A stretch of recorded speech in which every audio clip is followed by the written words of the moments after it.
Hey guys, it's Damp. I wanted to start a video series, a new video series of Ark, which has become pretty popular over the last couple weeks through its release. I've enjoyed playing it, waiting on Darkest Dungeon stuff.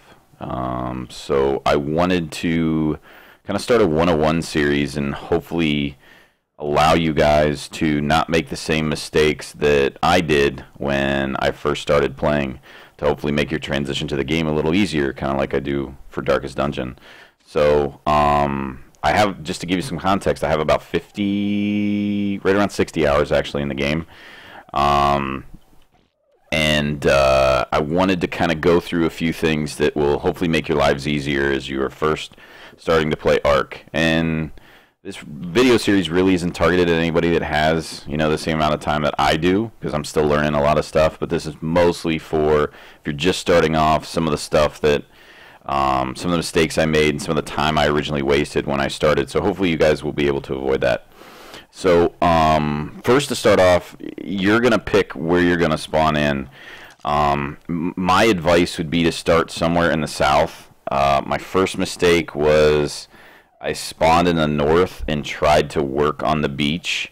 That doesn't work out very well. There's a lot of carnivores up there, and there's still, I'm sure this is going to change and they're going to add more down south, but currently the island that I'm at right now, I think even people call it Noob Island, is one of the safest places away from predators. We still do see quite a few carnos here, but for the most part, it's been much safer than me trying to build on the north, which is right where his index finger is, at like 10 lat, 40 long, is where I started my first base, and within 6 hours, a T-Rex had destroyed it.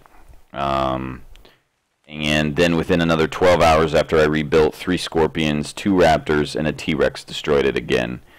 And I didn't really learn my lesson. I kept building there, and it was really stupid. So one of my friends told me, hey, you probably shouldn't build there. So I didn't. It really slowed down my leveling process. So I restarted, and I started in the south, and it's been much better. So that's probably my first tip. You probably want to start as southwest as you can. I think this is the closest spawn point to this is south 2, if I'm not mistaken. Don't quote me on that. Next thing I'd tell you is one of the hardest things for me when I was first starting was playing on a PvP server, and I was trying to play solo.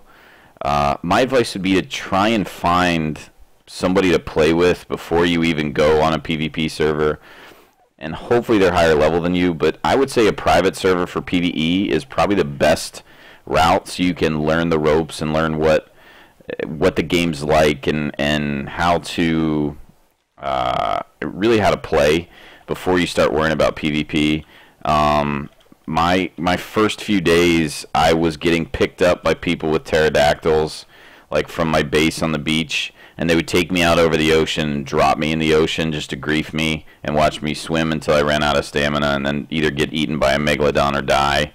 One guy actually picked me up off a beach, and I continually shot his raptor, his pterodactyl, or whatever he had, a bird, until he finally dropped me to my death. But it was really rough. It was a terrible start to the game. It really gave me a bad taste. So try and stick to PvE servers until you learn the concepts of the game. From there, after you have the concept of the game, you can probably move to a PvP server if you wanted. But they just had a wipe today, and I can't imagine what it would be like to have a huge base and everything set up and then have all your stuff wiped. So the private servers weren't affected by that. So try and find a private server or play with your friends. And I would highly recommend joining a tribe. If you don't, it's just going to be significantly more difficult, because that's another thing I've found, is trying to play alone wasn't nearly as much fun. And as you start to level, you're going to have access to these things called Engrams. These Engrams are almost like talent points in World of Warcraft or other MMOs. It's your reward for leveling. You're going to get so many each level. But what you find is there's a limited amount, so you can't learn everything like talent points. You can't learn everything. So if you're in a tribe, it allows you guys to pick and choose when to utilize resources and what to what to really focus on first. You don't want one of you everyone learning all the foundation recipes and the door frames and all that stuff, because then nobody can learn saddles or nobody be able to learn the weapons. So split them up. Somebody should take that. Take weapons, somebody take armor, you know, etc. Now, obviously, there's going to be times where you're going to need to build walls and you're going to need to build foundations by yourself. You can't wait for your friends to come on unless you have a big tribe. But odds are you're probably going to want to play with a small group of friends, and if that's the case, each of you focus on something, and that should help. Probably the next thing I would say that I made a mistake on was underestimating the power of these dodos. You can see we kind of have a little farm going on here. I was just killing them at first and not considering them very valuable, but if you look at this right here, the females drop eggs, and they're a pretty good food source, and I can only imagine that later on, see, here's another one. Wow. They drop them pretty quick. They also drop a lot of poop, and the poop's actually really good for fertilizing your farm once you have this. But just don't underestimate the dodo. Offensively, it's not a very good weapon, but after you build a base and you start to farm, dodos are pretty valuable, actually. I didn't even know you could tame them until about level 10, and at that point, it wasn't an offensive weapon. I wasn't really considering them valuable. I was trying to go after these little guys here. But really, they're pretty awesome once you get a group like this. Shout out to Izzy. She's the one that taught me that it was a good idea to utilize them. So they just gave us a couple eggs. So tame the females, they give you eggs, and they're a pretty good food source. You can use them, put them in your smoker, and they last a pretty long time. So don't underestimate the dodo. You can tame them really easily early on, and they give you a few more. They can carry a little bit of stuff. It's not much, but it's better than just you. So just that's another quick tip. Last thing I'd probably say is when you're building your first base, I'd recommend it being near a source of water, because you're going to need water quite a bit when you first start. So it doesn't have to. You don't have to be on top of the water, but closer to the water, usually it's easier to manage your resources, irrigate, because you don't want to be collecting a ton of stone to irrigate your plants when you start to build your first outpost or your base. So being near the water definitely helps. Let's see. Next tip I'd tell you is, as you're beginning to pick your weapons and go out and farm, build more than you think you need, because they're going to break, and they're going to break at the worst time.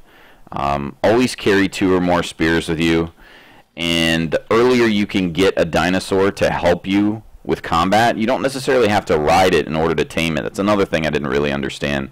I watch all these streams and everyone's always riding, like you can see Ronald Reagan here.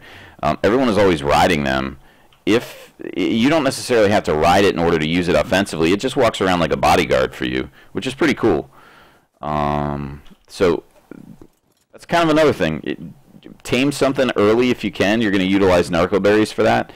I'll be doing another series of kind of walking you through 0 through 10 and the best way to use Engrams for tribe play, and I'll probably do a series later on solo play. But just in general, tame something early, because it'll help you as a bodyguard, because you're going to be pretty squishy early on. If you are starting off and your friends are already a little higher level than you, one tip I found that I can pass on to you guys is do these notes. Spam a bunch of these notes. It doesn't take a lot of mats, and it gives you, I think, 1 XP per note. And at level 2, level 3, that's pretty helpful. It catches you up with quite a few levels right away. And you're not going to need this later on in the game, obviously. So somebody's going to say, oh, why would you waste 3 points? But they're going to give us a wipe for Engram points, I'm sure, later on, where you're going to be able to reset them, probably for the cost of something.